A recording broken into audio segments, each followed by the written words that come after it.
5,08,43,436 કુલ મતદારો પૈકી 14.61% ફોર્મ આજે પરત મળ્યા નથી.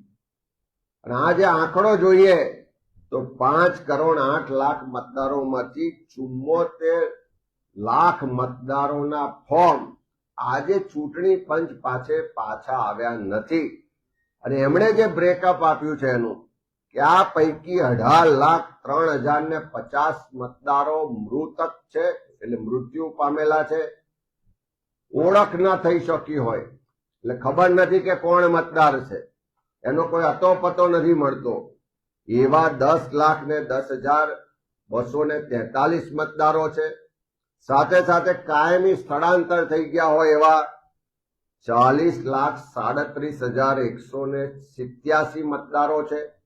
આ ત્રણેયનો સરવાળો કરીએ તો ફોર્મ નથી આવ્યા એવા શંકાના દાયરામાં હોય, ખોટા હોય, મૃત્યુ પામેલા હોય એવા કુલ મતદારો ગણીએ તો 74,29,285 મતદારો આજની તારીખે ચૂંટણી પંચ પોતે સ્વીકારે છે કે આ મતદારો ત્યાં હયાત નથી.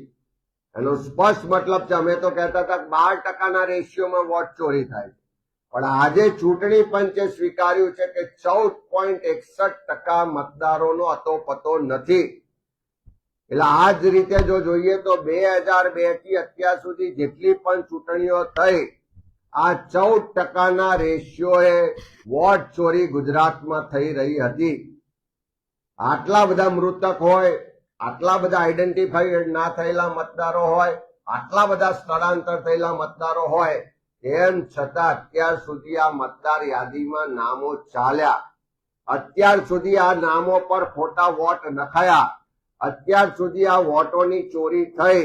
એક વ્યક્તિ એક વોટનો બંધારણનો અધિકાર છે, એના બદલે એક વ્યક્તિ અનેક વોટ, એ રીતે ગુજરાતમાં ચૂંટણી પંચની મદદથી આ ભારતીય જનતા પાર્ટીની સરકારે આટલા વર્ષો સુધી વોટ ચોરી કરી અને ચૂંટણીઓમાં એનો ફાયદો લીધોનું સ્પષ્ટ આજે પુરાવા ચૂંટણી પંચ આપી રહ્યું છે.